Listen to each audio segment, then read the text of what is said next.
Hello guys, कैसे हैं आप सब। आई होप आप सबने अपनी प्रिपरेशन स्टार्ट कर दी होगी।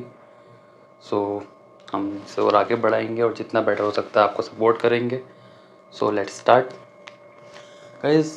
आज हम स्टार्ट करने जा रहे हैं आर्ट एंड कल्चर। सो आज का जो लेक्चर है वो सिर्फ इंट्रोडक्शन होगा आर्ट एंड कल्चर का। देन कल से हम आर्ट एंड कल्चर जो है as soon as possible cover up करने की कोशिश करेंगे।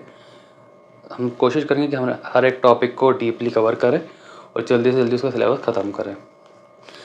आर्ट एंड कल्चर एक ऐसा सब्जेक्ट है जिसको लेके स्टूडेंट्स की जो मेंटालिटी होती है जस्ट कि या तो बहुत सारे स्टूडेंट्स इग्नोर कर देते हैं या पास मतलब बाद के लिए ऐसे प्रिजर्व करते हैं कि हम लोग बाद में पढ़ लेंगे, छोटा सब्जेक्ट है, इजी है, इतनी इम्पोर्टेंस नहीं है। अब नहीं, बट आर्ट एंड कल्चर की इम्पोर्टेंस आपके prelims, mains as well as interview also, तीनों जगह होती है। और स्टूडेंट सोचते हैं कि यार बहुत इजी सब्जेक्ट है तो हम कवर कर लेंगे, बट क्या वाकई में इतना इजी सब्जेक्ट है जितना हम लोग समझते हैं या फिर नहीं। तो हम स्टार्ट करेंगे नेचर ऑफ सब्जेक्ट। सब्जेक्ट का नेचर क्या है? Nature of subject. तो first nature is diverse. Art and culture एक बहुत ही डाइवर्स सब्जेक्ट है। जस्ट आप बोलेंगे अरे सर क्या बात कर दी आपने, इतना छोटा सब्जेक्ट है, एक बुक लेकर आएंगे 3 दिन में ख़त्म कर देंगे। नहीं, बट पढ़ना क्या है आपको? Architecture, sculpture, painting, sorry, dance, drama, martial art, puppetry, philosophical schools. उसके बाद वेरियस टाइम के, जैसे एंशियंट का, मिडेवल का, उसके बाद मॉडर्न ऑल्सो। अरे सर इतना ज़्यादा पढ़ना है। हाँ, इतना ज़्यादा पढ़ना है। उसके बाद हम लोग क्या करते हैं कि सोचते हैं छोटा सब्जेक्ट है बाद में कवर अप कर लेंगे। नहीं, बट आर्ट एंड कल्चर की अपने आप में एक इम्पोर्टेंस है। और स्टूडेंट सोचते हैं कि बहुत ईजी क्वेश्चंस आते हैं, इजीली कवर अप हो जाते हैं, बट ये एक और गलत सोच है। बस आर्ट एंड कल्चर क्या होता है कि एक आर्ट एंड कल्चर एक अपना जो उसका खुद का टाइप है, जो एक सब्जेक्ट है वो एक अलग है। और दूसरा उसका वो होता है कि यूपीएससी उससे किस तरह के क्वेश्चन पूछता है। जस्ट हाँ, आप बोल सकते हो कि ये एक ही कॉइन की दो साइड्स है, बट अलग अलग साइड से। कि आर्ट एंड कल्चर है खुद में एक अपने आप में एक ब्रॉड सब्जेक्ट है और यूपीएससी उसे किस तरह से घुमा के उससे क्वेश्चन पूछता है। और हमें उन दोनों को साथ में मतलब जस्ट कि आर्ट एंड कल्चर समझना है, सब्जेक्ट की जो डिमांड है इस एग्ज़ाम के लिए उसे समझ के दोनों को साथ में लाकर प्रिपेयर करना है। तो अब बात होती है क्वेश्चन की लेवल की। तो हम बात करेंगे सेकंड हमारा जो नेचर है सब्जेक्ट का, level of questions. See guys, एक फर्स्ट हमारा सॉरी जो लेवल होता है वो इजी होता है, second moderate, third one is difficult and fourth one जो मैंने बनाया अपने वाला बाउंसर, डेल स्टेन का bouncer. So this is level 1, level 2, level 3 and level 4। So guys, सबसे जो फर्स्ट लेवल है हमारा, जो इजी लेवल होता है, जो सब basic question art and culture को लेकर पूछता है, इससे क्वेश्चन बहुत रेयरली पूछता है कि जस्ट कभी कभार उसका मूड हो या कोई इजी टॉपिक को लेकर तो वो इससे क्वेश्चन पूछ लेगा, बट बहुत रेयर होता है, इससे बहुत रेयर क्वेश्चन आते हैं। तो सेकेंड लेवल होता है मॉडरेट हमारा। यहाँ से क्वेश्चन पूछता है, जस्ट थोड़ा घुमाकर पूछता है, जस्ट ज़्यादा उसका फोकस जो लेवल ऑफ क्वेश्चन पे होता है वो मॉडरेट से लेकर डिफ़िकल्ट तक होता है।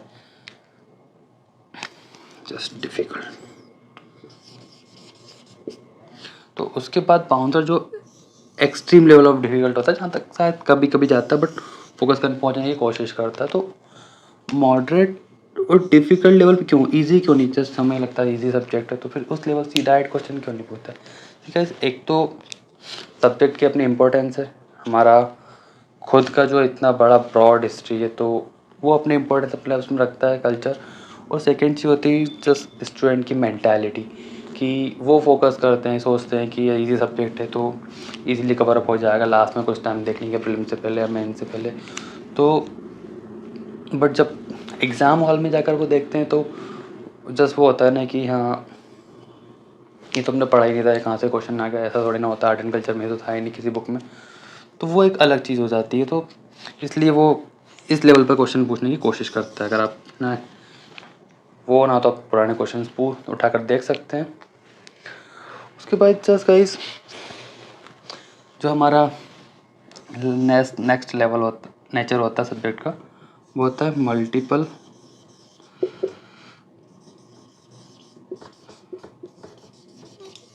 आस्पेक्ट। ठीक है, इस मल्टीपल आस्पेक्ट से मेरा मतलब है कि जो हमारा कल्चर है, जस्ट इंडिया, जस्ट कि हम सोचते हैं कि सब्जेक्ट के अकॉर्डिंग देखते हैं कि एक स्टैटिक सब्जेक्ट है, बट क्या वाकई इंडियन जो सोसाइटी है वो स्टैटिक सोसाइटी है? नहीं, Indian society is an organic dynamic society, जो एंशियंट टाइम से लेकर मॉडर्न टाइम तक और अभी तक जो उसका कल्चर है वो कंटिन्यूसली चल रहा है। जस्ट और उसके बाद इसका जो एक आस्पेक्ट होता है वो होता है prosperity.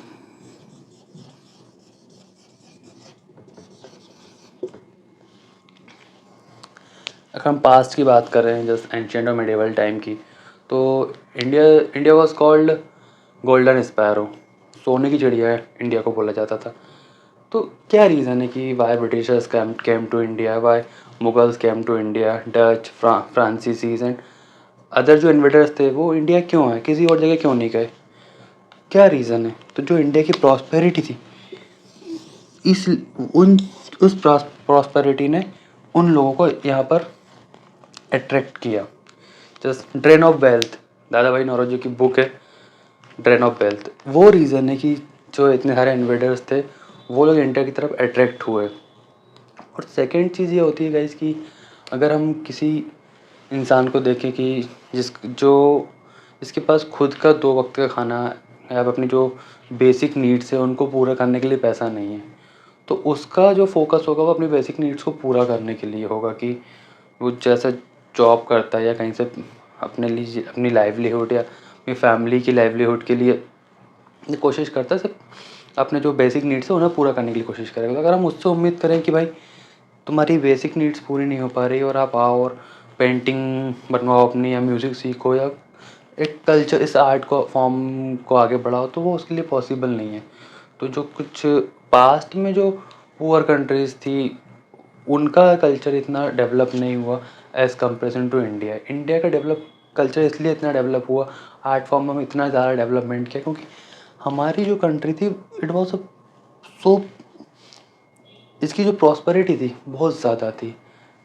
C I told you it was a golden sparrow, मतलब पैसों की कमी नहीं थी। जैसे कि पुराने टाइम में अगर आप देखो तो कोई राजा शेरवानी पहने हुए, अपना जो मुकुट है, जो भी चीज़ लगा हुआ है, दुपट्टा से हाथ में लपेटे हुए, जैसे वो यहाँ अपनी पेंटिंग बनवा रहा है, इधर तानसेन म्यूज़िक जो भी था उसका, तो वो क्यों होता? जस्ट शेरवानी जैसे मनीष मल्होत्रा का के लिए एडवर्टाइजमेंट कर रहा हो, तो वो क्यों इतना फ्री, दूसरी जगह फोकस नहीं था उसका, इतना वेल था। तो जस्ट पेंटिंग को डेवलप किया, आर्किटेक्चर को डेवलप किया, उन लोगों ने म्यूज़िक को आगे बढ़ाया, इसलिए क्योंकि प्रॉस्पेरिटी बहुत ज़्यादा थी।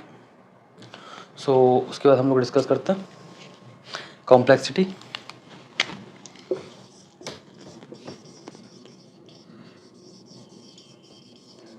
Complexity of subject. So guys, just बहुत कॉम्प्लेक्स सब्जेक्ट है, आई टोल्ड यू इतना ज़्यादा पार्ट हमें पढ़ना है, architecture, sculpture, poetry, painting, drama, music, dance, sorry. उसके बाद एंशियंट टाइम को देखना है, मिडिवल टाइम का देखना है, इन्वेडर्स जो आए, उसके बाद मुस्लिम्स, ब्रिटिशर्स, मॉडर्न टाइम का हमारा जो खुद का डेवलपमेंट था वो सब हमें देखना है। तो बहुत ज़्यादा कॉम्प्लेक्स सब्जेक्ट हो जाता है। तो उसके बाद इससे हम कैसे वे आउट करें कॉम्प्लेक्सिटी से? तो उसका जैसा एक तरीका है कि आप सबसे पहले focus on previous year question paper. मैं हमेशा बोलता हूँ कि आपका एक syllabus of subject plus previous year question papers, ये आपके हमेशा प्रिपेयर होना चाहिए। सिलेबस आपके माइंड में सब्जेक्ट का होना चाहिए और आपका जो PYQ है हमेशा आपका उस सब्जेक्ट के लिए होना चाहिए। तो जस्ट आप एक कोशिश ये कीजिए कि अगर आप जस्ट आर्ट एंड कल्चर की, आप किसी सब्जेक्ट का जब प्रिपेयर करेंगे तो जैसे आपको उसका खुद से एक प्रॉमिस कीजिए कि जैसे आप पहले जिसका जो एक टॉपिक ख़त्म कर दिया, अगर हम आर्ट एंड कल्चर का देखें तो आप आर्किटेक्चर ही ख़त्म करेंगे इसका, तो आप पहले आर्किटेक्चर को ख़त्म कीजिए, उसके बाद उसके प्रीवियस ईयर क्वेश्चन पेपर लगाइए, क्वेश्चंस लगाइए, चाहे वो प्रीलिम्स के हो या मेंस के हो। उसके बाद आप नेक्स्ट सब्जेक्ट पे जाइए, अगर वो डांस हो, ड्रामा, पेंटिंग, स्कल्पचर, जो भी आप उसके बाद फोकस करते हैं, बट आप पहले इसे कंप्लीट कीजिए।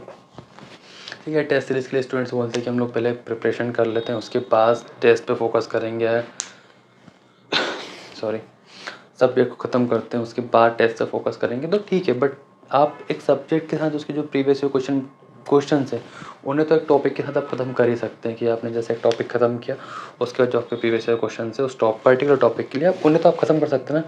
जैसे उस सब्जेक्ट के लिए आप बोल सकते हैं कि हमारा इसका सिलेबस रेडी नहीं था, हम कैसे टेस्ट दें, तो बट यहाँ तो आपका टॉपिक ख़त्म है पूरा और उसके जो प्रीवियस ईयर क्वेश्चन है वो इसी से आने हैं, तो उसके लिए तो आप रेडी होना ही चाहिए ना।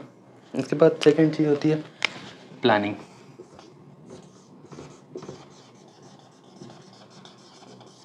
या strategy.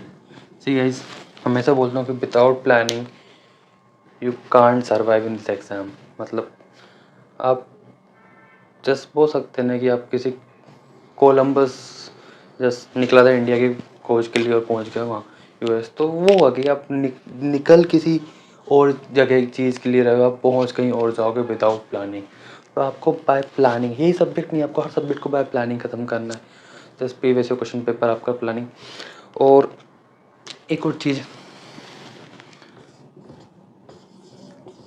Less content plus notes. Just कि आप एक सब्जेक्ट पर फोकस कीजिए। आप एक इसी सब आर्ट एंड कल्चर के लिए आपका जो एक सब्जेक्ट है, एक बुक है, सफिशेंट है कि जस्ट मैं आपके साथ आपको पूरा टॉपिक पढ़ाऊँगा, हम लोग यहाँ नोट्स बनाएंगे ना आप लोग। ठीक है, नोट्स बनाना बहुत ज़रूरी है कि आप जस्ट अपने सब्जेक्ट से मैंने यहाँ आपको एक्सप्लेन किया, आप उसके बाद आपने किसी बुक से, चाहे वो नितिन सिंघानिया हो या NCERT हो, आप किसी बुक से उसे पढ़ते हैं। जैसे अगर कोई कमी में हमारे नोट्स में रह जाती है, आप वहाँ से उस नोट में अपने उस पॉइंट में ऐड कर सकते हैं नितिन सिंघानिया से या आर्ट एंड कल्चर की बुक से। उसके बाद जिस नोट्स आपको रिवीजन में हेल्पफुल करेंगे कि आप एक बल्कि बुक पढ़ने की जगह जस्ट आपका 15-20 पेज का जो आर्ट एंड कल्चर का जो आप शॉर्ट नोट्स बनाएंगे उससे आप इजीली रिवीजन कर सकते हैं। So I request to all of you कि प्लीज़ नोट्स बनाएं और अपने रिवीजन पे फोकस करें। So guys, art and culture में हम पढ़ेंगे,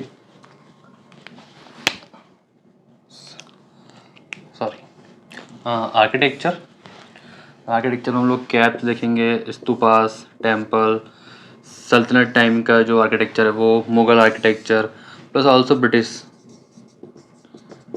आर्किटेक्चर का जो कुछ इम्पोर्टेंट चीज़ें वो देखेंगे। और सारी चीज़ें जो हम लोग एंशिएंट, मिडाइवल, मॉडर्न, तीनों जो फेस है हम हिस्ट्री के, उस टाइम का जो आर्किटेक्चर है पूरा हम लोग कवर अप करेंगे।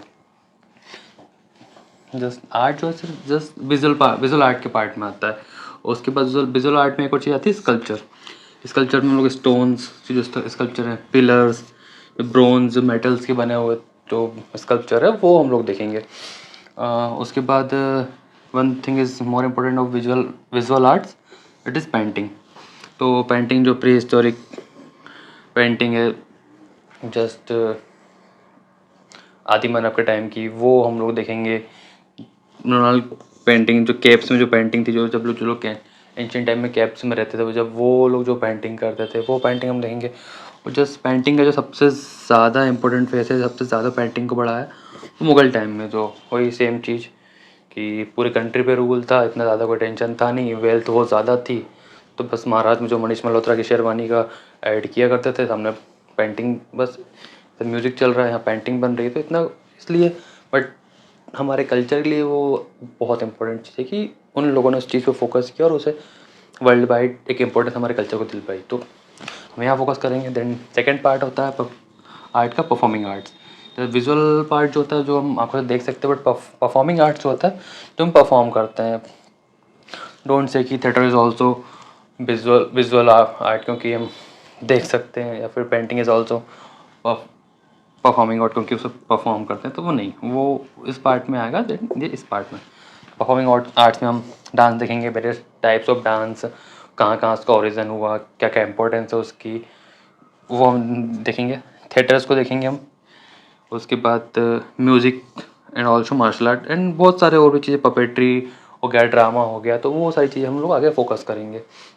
तो हमारा जो मेनली जो शॉर्टली अगर हम देखा जाए तो इतना पार्ट हमें आर्ट एंड कल्चर में कवर अप करना है, बट ये शॉर्टली वर्ड है, बट इसके अंदर जब हम लोग जाएंगे तो हम इसे पूरा ब्रॉडली कवर अप करने की कोशिश करेंगे, ताकि एग्ज़ाम में कहीं से भी क्वेश्चन आए हम उसे कवर कर सकें। सी गाइस, एक चीज़ होती है कि मैंने आपको जस्ट थोड़ी देर पहले बोला था कि आपको नोट्स बनाने पड़ेंगे, रिविजन्स करने पड़ेंगे। So I am ready to give my 100%। Are you ready for that? तो जस्ट अगर आप अपना 100% देंगे, मैं अपना 100% दूंगा, तो शायद हम लोग कवर अप कर पाएंगे, क्योंकि मेरा काम क्या है, जस्ट मुझे ये टीच करना है, बट एग्ज़ाम आप लोगों को देना है, तो फोकस आपको वहाँ पर करना पड़ेगा, इसलिए आपको अपने तरफ से 100% देना पड़ेगा। हाँ, मुझे अगर मुझ में आपको कोई कमी दिखती है कि कुछ कमी लग रही है कि मुझे जो बिल्डअप करना चाहिए, जिस जगह मुझे फोकस करना चाहिए, तो वो आप मुझे कमेंट सेक्शन में जाके कमेंट करके बता सकते हैं कि मुझे ये चीज़ फोकस करनी है, इस चीज़ पे मुझे ध्यान देना है, या फिर कोई चीज़ अपनी चीज़ें मुझे ऐड ऑन करनी है, तो वो आप मुझे सजेशन दे सकते हैं। बट अपने एग्ज़ाम के लिए प्रिपरेशन आपको करनी है। वैसे एक चीज़ और इम्पोर्टेंट है, रिसोर्सेज, कि जैसे हम इसे कहाँ से पढ़ें। तो रिसोर्सेज के लिए जस्ट मैंने अपना एक वीडियो बनाया है बुक्स एंड रिसोर्सेज का, तो आप वहाँ जाकर रिसोर्सेज देख सकते हैं आर्ट एंड कल्चर के लिए। और अगर आपने देख लिए हो तो आप फिर ये मत बोलना कि मैं बहुत बैड टीचर हूँ, क्योंकि हाँ, मैंने रिसोर्सेज कम रखे हैं। जस्ट आप लोगों की हैबिट होगी कि आपको 5 से 6 वेराइटीज़ चाहिए, जब उसमें से आपको एक चूज़ कर पाएंगे, और जो टीचर आपको 5 से 6 वेराइटीज़ बताएगा किसी सब्जेक्ट को लेकर, शायद आपको लगता है कि वो बहुत बेस्ट टीचर है। बट मेरा मानना ये है कि आप जस्ट कि आपने नितिन सिंघानिया रख ली, यहाँ पे एनसीईआरटी रख ली, तमिलनाडु एनसीईआरटी रख ली, किसी कोचिंग के नोट्स रख लिए, एक लाइन आप यहाँ से पढ़ रहे हो उस टॉपिक, एक लाइन आप यहाँ से कवर अप कर रहे हो, सारा से कवर अप करने की कोशिश कर रहे हो ना, तो आप उसी टॉपिक में उलझ कर जाओ उस सब्जेक्ट को लेके। नहीं, आपको अपना जो रिसोर्सेज है वो कम से कम रखना है, और रिविज़न ज़्यादा करने हैं। कि एक रिसोर्स में अगर कोई पॉइंट आपको लग रहा है किसी टॉपिक के लेके कि किसी में कुछ ज़्यादा, तो आप उसे अपने नोट्स में ऐड ऑन कर सकते हैं, बस दैट्स इट। इससे ज़्यादा करने की आपको ज़रूरत नहीं है। So thank you so much. हम लोग स्टार्ट करते हैं art and culture. I hope you will support me. So best of luck.